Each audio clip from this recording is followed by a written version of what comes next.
I want you to ponder this question. What's the level of trust that you have in yourself, your neighbor, and the government? Because it seems that even more Americans believe they can't trust themselves or even their closest ally to be productive, fruitful, or noteworthy when it comes to making decisions where we can all benefit. According to the Pew Research Center, in addition to their concerns about low or declining trust in government, many Americans are anxious about the level of confidence that American citizens have in each other. Approximately 71% of Americans believe that interpersonal confidence has worsened over the last 20 years. Furthermore, about half, 49% of Americans say a major weight weighing down such trust is that Americans aren't as reliable as they used to be. Dr. Carolyn Mack is on a mission to assist and empower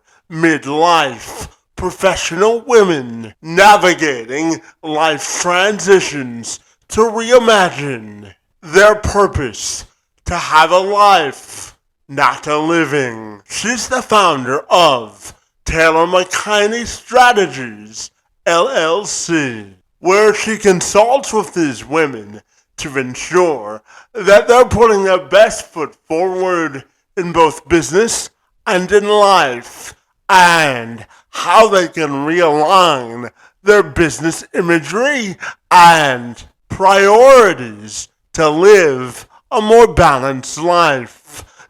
Dr. Mack took some time out this week to discuss in greater detail women's empowerment in business, the workplace, at home, and in their personal life, and how she takes an intersectional approach to using self-acknowledgement to springboard people towards the purpose of their moment. I'm Kevin McShann. Let's have this conversation.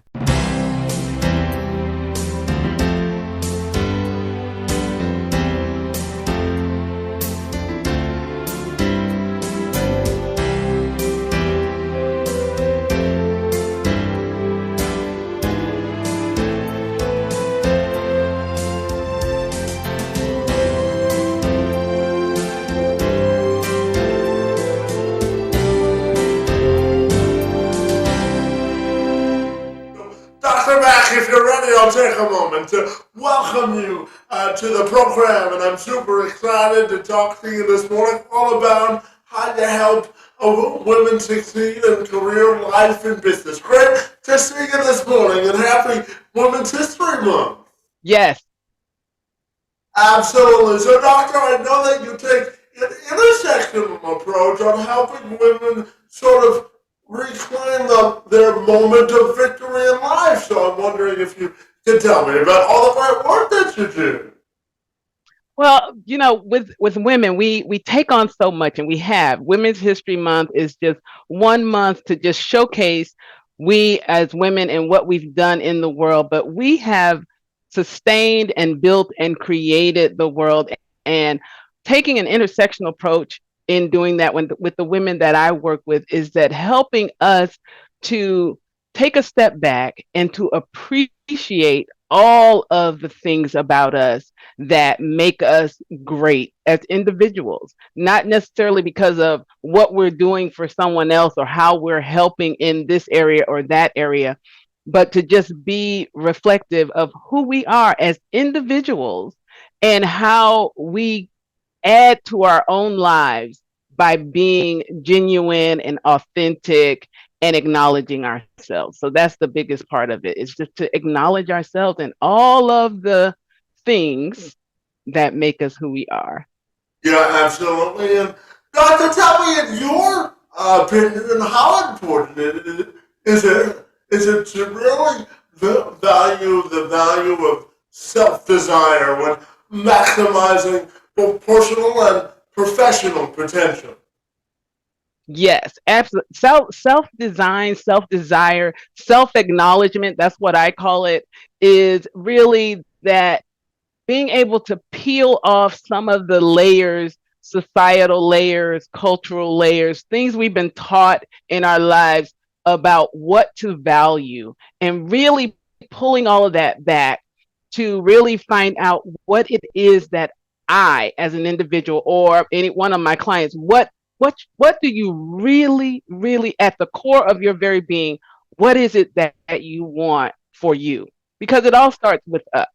If I can't give myself what I need, then I'm not equipped to give anyone else anything better or more. So acknowledging who you are and using that to really find out what your desires are, which is your self desire, and then using that as a springboard to get you in the place to do your best, most optimal work with anybody that you come in contact with. So that's my goal. That's my dream. That's my desire for the women that I work with.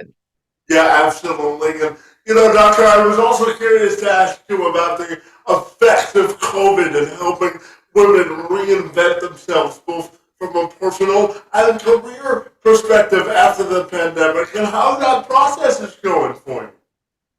Well, COVID did a number on all of us. We all had time because we were all in the home. We had time to step back. Well, forced. We were forced really because I think had COVID not happened, we still would be going in these hamster wheels of life, just kind of doing what we've always done.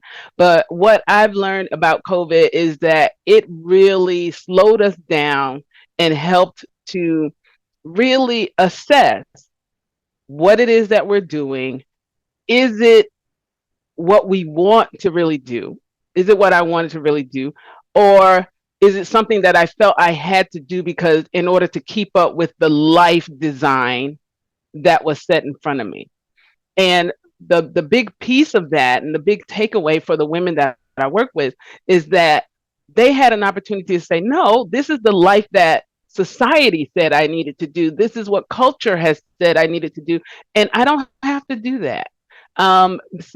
Many, over 52 million African American women stepped away from their full time jobs during COVID and just did not go back and decided to step into their own lives and to take on their lives. And so with those numbers, just that, realizing that life is not about what society says it is, but it's about what you bring to the table as your full self.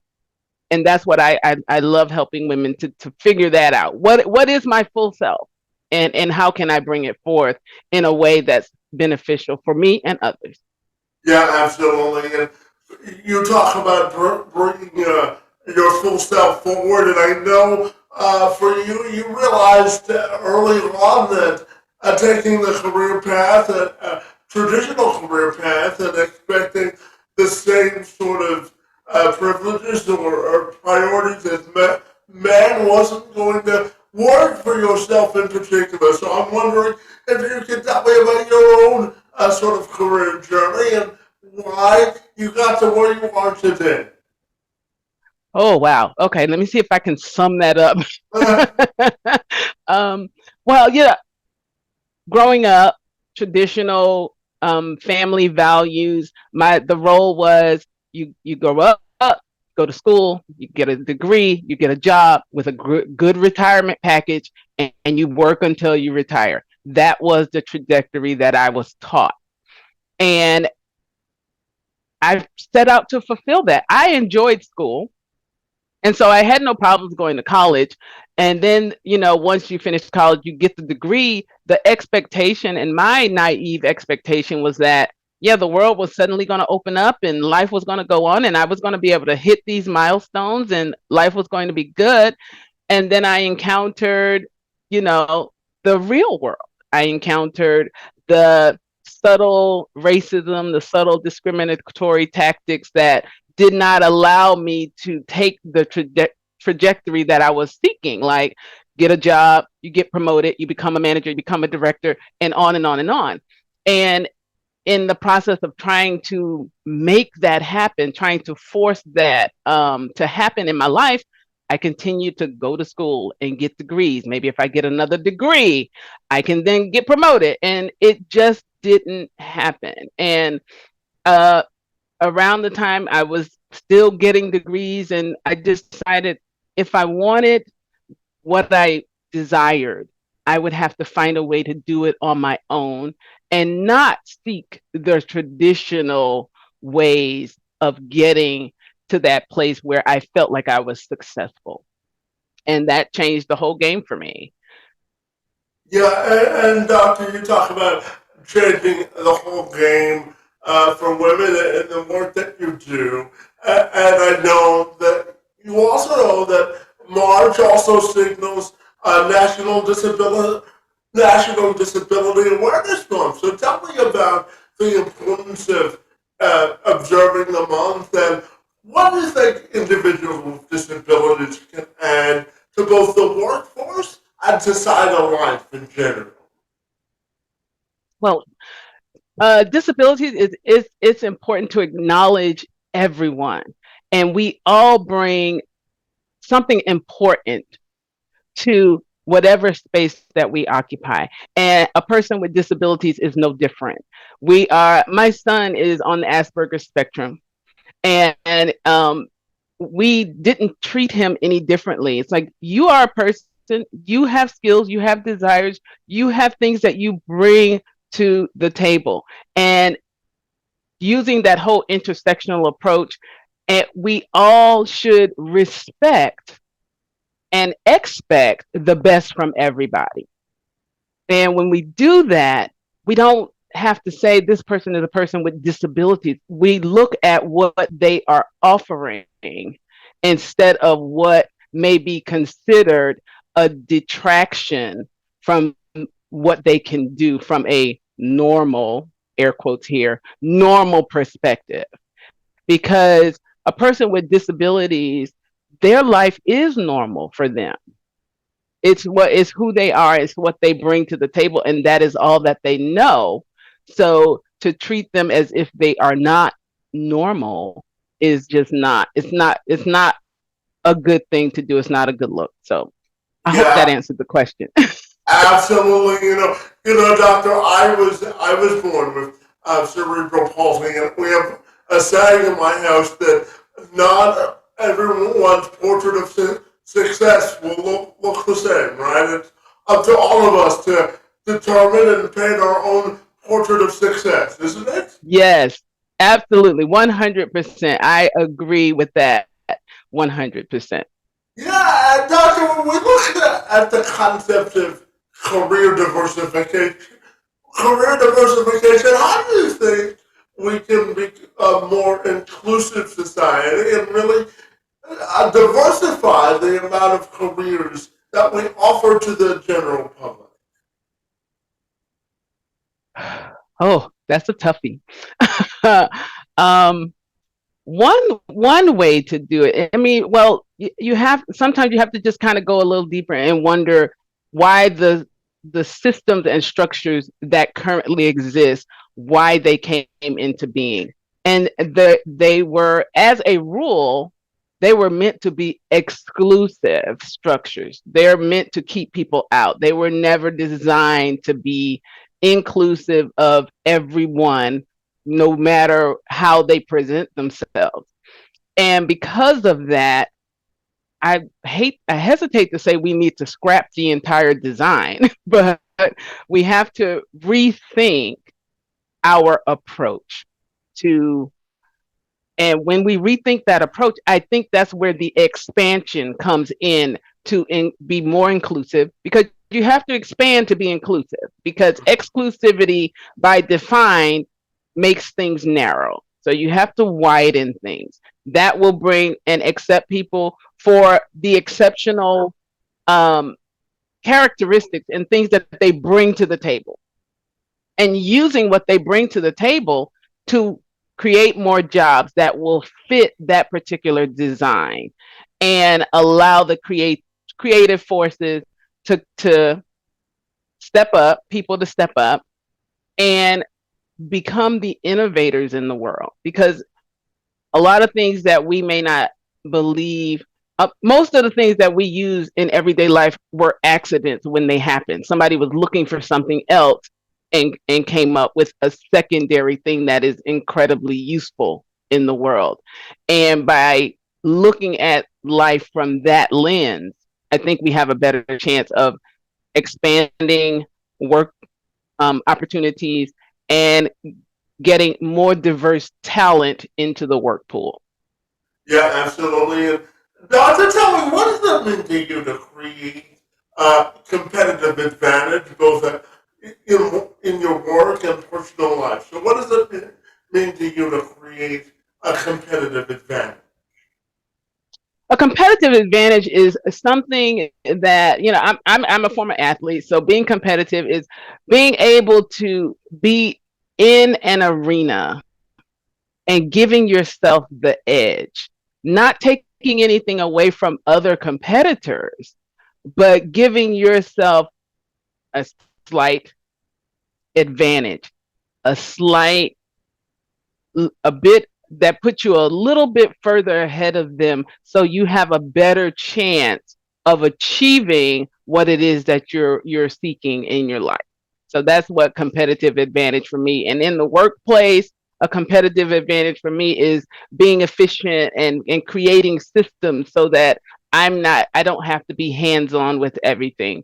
In life, that same type of objective works for me. It's like being efficient in my work and even in the things that I do in my home, so that I make the most of the time that I have so that I can do the things that I desire to do, work, versus doing the things that I have to do just to make my life work.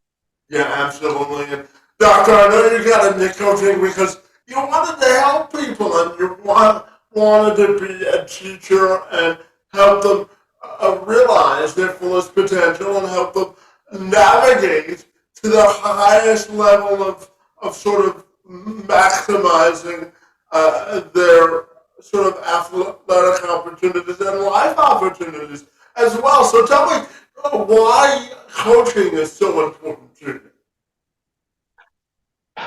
Why is it important? Code is important because it is really a support system for a person, a client, whether it's an athlete or a client that I'm working with. It's a support system to help them to see themselves, help them to realize their own competitive advantage in their own way, to give them tools that they can use however they choose to create the life for them. And for a client is creating a life that they want, that they desire, that they can acknowledge from themselves. For an athlete, it's creating that advantage, doing a certain technique in their own way to the best of their ability. And then the backside of that, you get the tools, you use the tools, having the outcomes so that you see that, oh, this works. This is something I can continue to do, or I need to adjust here or there, and I will get a different result. So Yeah, that's, absolutely. go ahead. And, and yeah, Doctor, I was just going to ask you about a little bit about your personal life because I know you were born in Philadelphia and raised in South Carolina, and you went to the University of South Carolina, and you started your career in retail. So I'm wondering if you could tell me how your educational experience has impacted your life and whether you have any memories from college that you still carry with you today. Oh, wow, I do. I remember getting my first job in college in retail. It was a convenience store.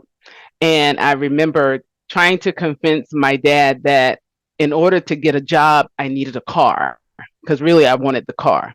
And my dad was like, you want a car? Get a job. And I was like, oh, okay. I wasn't expecting that, but I literally walked out down the street two blocks, saw the for hiring sign, went in, did the application. They said, can you go across town and take the lie detector test? I was like, sure, no problem. I got on a bus because I didn't have a car, got on a bus, rode across town, took the lie detector test, and I had a job in like 72 hours. And and shortly thereafter, I got the car. So, um, what I learned, and just think, even telling that story, what I've learned about myself is that is how I live my life. If I want something, and I have a plan for how I'm going to get it. But if I'm thrown an obstacle or a side, I just go for it. I don't know any other way. I don't, I didn't cry or complain or, try and manipulate my dad. He said, you want a car, get a job. I went and got a job. They said, can you go across town? I went across town. So it was like, this is what you need for me to do. Okay, this is what I'm doing. I didn't second guess it. I didn't say, wait a minute, I shouldn't have to do this. I didn't put any obstacles in my own way of getting what I wanted because ultimately I got what I wanted, and that was a car.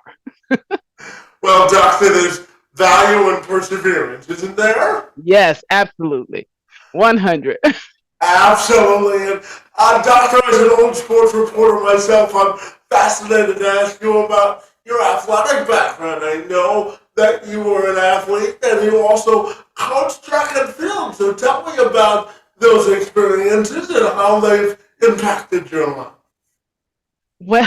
Well, I started out in track and field, had no idea. I was in seventh grade in a very small town in South Carolina, and it went from seventh grade to 12th grade. That's how small our school was. So I started out track and field. It was brand new to everybody. I had no idea. I was having fun. I love running. I love jumping, and so I was just having fun and just kind of doing things. And then um, toward the end, I didn't know that it was like you had all these things where you go to conference and then regionals and then state. You have those opportunities. So we went to the conference. Me as a seventh grader, I was jumping I was jumping along with people from seventh through 12th grade, not knowing, not caring. I was having fun. And we did event the triple jump, and I went and I did this triple jump, and the senior, a girl on our team, she was a senior. She had very long legs. She was a wonderful athlete. She got third place. And my coach, she and I went over to our coach, and she looked at the senior and she said, what place did you get? And she's like, I got third. And she was like, well, who got first? And I was like, me. I was actually afraid to tell my coach that I had gotten first place, because my thought was the senior was supposed to win and I beat a senior, and that wasn't a good thing. And my coach was over the moon because I realized that I was super young. I beat a senior, and this was the start of a very lucrative high school career in track and field. And as I got older, I didn't run track in college. But as I got older and I had children, my daughter got into track and field, or I got my daughter into track and field, and became very invested in her career. And as a result, I ended up coaching her and then became a coach for a team and then got certified. So I just kind of, my life snowballed into my daughter's life, and she ended up being in the SEC at an SEC school, D1 track athlete. So my world is full. Well, I tell you, when you follow your passions, you never work a day in your life, right, Doctor? Yes, yes. Absolutely. And Doctor, I'm curious to ask you about the concept of priorities because, I always I tell people if it's important to you, you'll prioritize it as important. So tell me, when you work with women, tell me about the power of priorities and really giving them the ownership of their own life, and how important do you think priorities in life really are? Oh my goodness. Priorities and promises. Those things kind of are the same for me. And for women, we have a tendency, myself included, to prioritize everyone else above ourselves. And when the idea of prioritizing us first is such it gives us anxiety because it's like we're not accustomed to doing that. We are have been taught from the time we are very little to be selfless, and anything other than being selfless and giving of ourselves to other people is considered selfish. And being selfish, and as you get older and you learn through the coaching that I do, is that selfish is the way to go. You have to be selfish if you're going to serve other people, because you have to take the time to prioritize yourself, keep your promises to yourself, because it's difficult to keep promises to anyone else if you can't even keep your promises to yourself.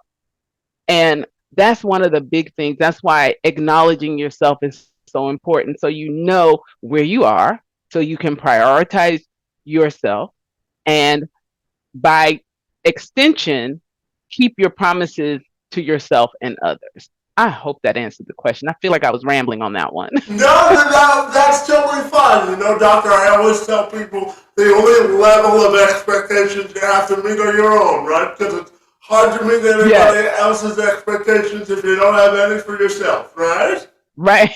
That's good. I'm going to take that. Yeah, just make sure when you put it in your next book, you send my commission check in the mail. Okay, no, I'm kidding. Absolutely. Absolutely. And Doctor, I'm curious to also ask you about the concept of acceptance and inclusion. As I told you at the outset, I have cerebral palsy, and outside of hosting this podcast, I work with organizations to really infuse the idea of diversity, equity, and inclusion in the workforce for folks with disabilities. So, on a more broader scale, how do you view the concept of diversity, equity, and inclusion? I work really I work closely in my work with people in the area of diversity, equity, and inclusion. And really the challenge that I'm seeing is back to what we talked about earlier, is those systems that are designed to exclude. And diversity, equity, and inclusion, the diversity piece, the world pretty much has down pat, because you can put a person in that place. It's the equity and the inclusion that is the challenging piece, because aside from just putting a person into a space, the equity piece is making sure that they have the same opportunities as others.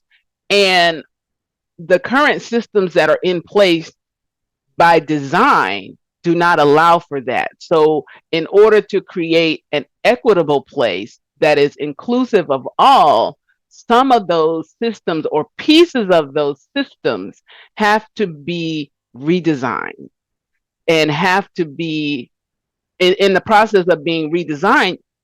Everyone involved in the process has to look inside and really think long and hard about how they feel about this piece remaining, this exclusionary piece remaining. Are you vested in it staying? And if so, why? And if you're vested in it being removed or changed, same question, why? And when, as you're going through these pieces, that's how you begin to internalize diversity, equity, and inclusion in your own life. So therefore, it can turn itself outward and project into your world. Absolutely. And, Doctor, one of the reasons I wanted to start this podcast 2.5 years ago when I started it was because I looked at the world and I said to myself, there are so many dividing lines that are trying to sort of bring us apart as a society, whether it be societal, political, or lifestyle. And I said there has to be more ways that we can bridge more bridges of inclusion and acceptance. So when you look at the world today from a societal perspective, how do you think we can create more bridges of unity and understanding? Uh, it may be super simple or maybe even naive on my part, but just what do we have in common? And if I'm in a room with you, but I can't see you, and it's like you start asking questions.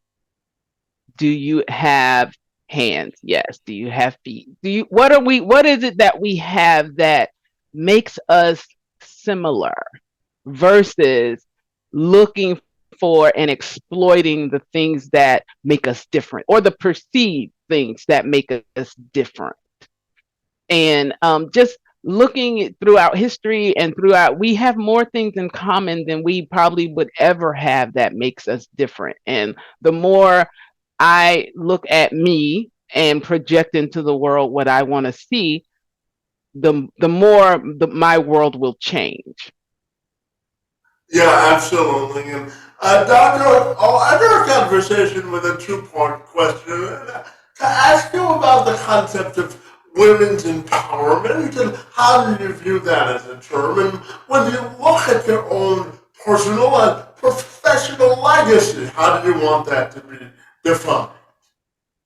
Whew, that's a doozy, Kevin. Okay. That's why I left it to the end of the list.